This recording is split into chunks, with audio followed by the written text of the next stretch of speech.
What's good, everybody? I am the Bat Duck, and you are the internet. Welcome back to another video. Today, we're talking about Harley Quinn Season 3, more specifically, a review for it.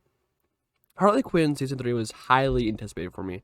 The first two seasons were fantastic. It made it one of my favorite shows, even had me excited for every week's episode to drop. Season 3 directly follows Season 2's finale, with Harley and Ivy running off together, which was why I was really excited for this new season.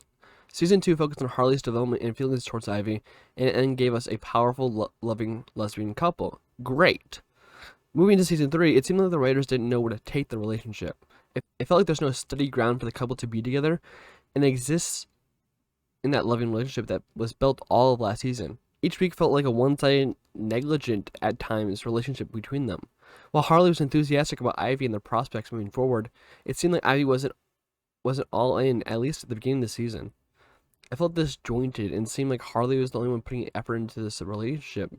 This does work for some episodes, like where Ivy is working on steroiding Frank, but others it seems like Ivy is just chucked out of the relationship. Especially in the premiere episode, it seemed clear that they didn't know how to approach Ivy and Harley's relationship, and it ended up making a rocking boat of a relationship rather than some turbulent waves like in most shows would do with this type of relationship. Which hurts the episode's writing and overall feel. I say this till about episode 8. The Harley Quinn show has always been a little out of the box with its thinking and plots, even for a comic property.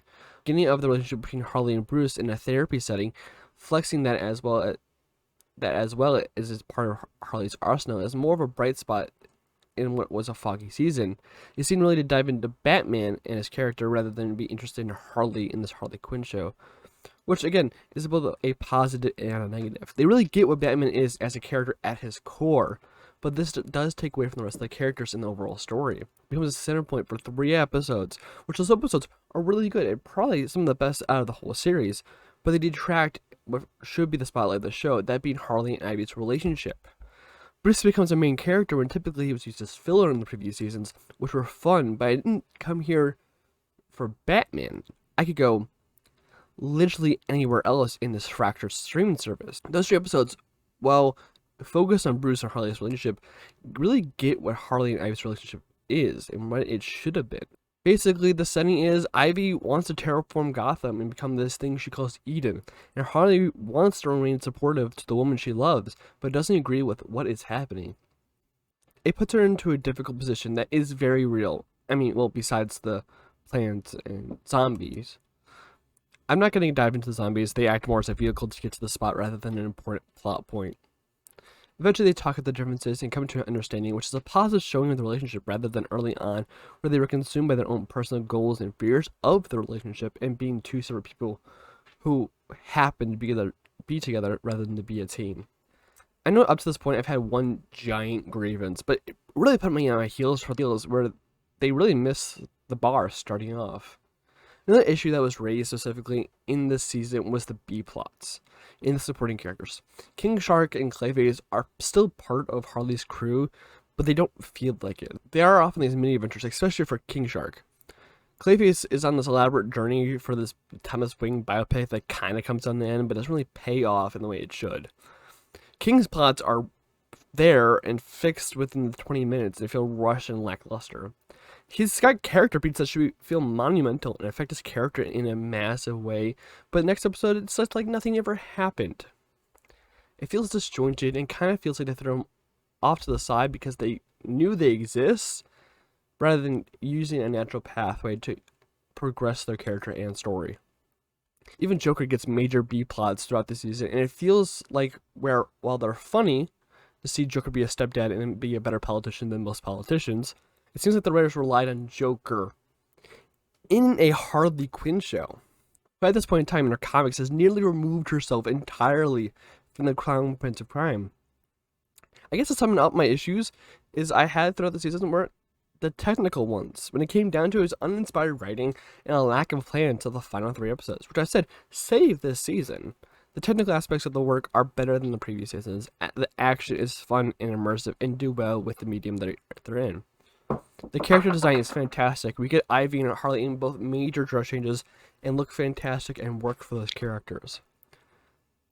Also, the introduction of more of the Bat family aspect works to help the season, but also hurts this season at the same time. Batgirl is a wonderful introduction and has this nice relationship with Harley, as kind of like, we shouldn't be friends, but we are friends, and Batgirl really does help Harley's growth throughout the season.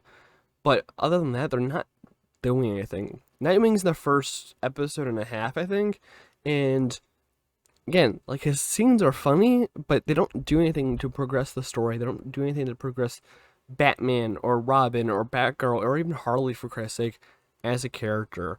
And Nightwing is a vehicle in that first episode to help Harley figure out the problems with Harley and Ivy's relationship. But other than that, I feel like there was no point of Nightwing being here besides to fix that issue. You could have easily done that with Little Robin, which Damian has been a part of the show since the very beginning, and just using that character would have helped this show a lot more, rather than just bringing a new character to kind of just be like a punchline where he didn't need to be one. He could have been this completely different character, but they kind of threw him into this, like, I'm terrible and depressed. And, well, again, like I said, that can work, and it does work for a majority of this show when he's in it. It doesn't feel like it's natural in any type of way. And at the end of the season, when everything's kind of set up where, spoilers if you haven't already guessed that, Batman, or more likely Bruce, goes to jail for tax evasion, and the Bat family is left to take over and basically watch over Gotham, which is a perfect setup. Gotham Knights is doing that right now with the video game. Harley joins the Bat family, and the issue I have with that is, well, I love Harley. Yeah, I love her current growth. She's not a hero in the wording that's used. Harley is a anti-hero at the very most. She's still a psychotic, murderous sociopath. And having her be part of the Bat family, as well as have a villain girlfriend, kind of is a conflict of interest and confusing, to say the least. And I feel like, that works for the relationship aspect, but you've been ignoring and failing at building that relationship aspect for the whole season. It kind of feels like I said, a rocky relationship between the two leads. And I feel like that's going to just add more to it. And they've said in interviews that they want to keep Ivy and Harley together full time. That are breaking up, which is good. We need more or less being representation. But the thing is that when you do that and you say that publicly, you're removing any, like, drama that you might cook up with that aspect of Harley being a hero now, for all intents and purposes, and Ivy being a villain. You remove that tension that might be there that could help and make these characters a lot better than they are in their medium already. But overall, Harley season 3 is the weakest season so far. It feels very pandering. It feels like it's just, they don't know what to do with the characters, and I wish it wasn't. Again, the first 2 seasons made it one of my favorite shows. This feels just like a weak season, and I hope they get back in the horse of season 4. That I think it's already been confirmed.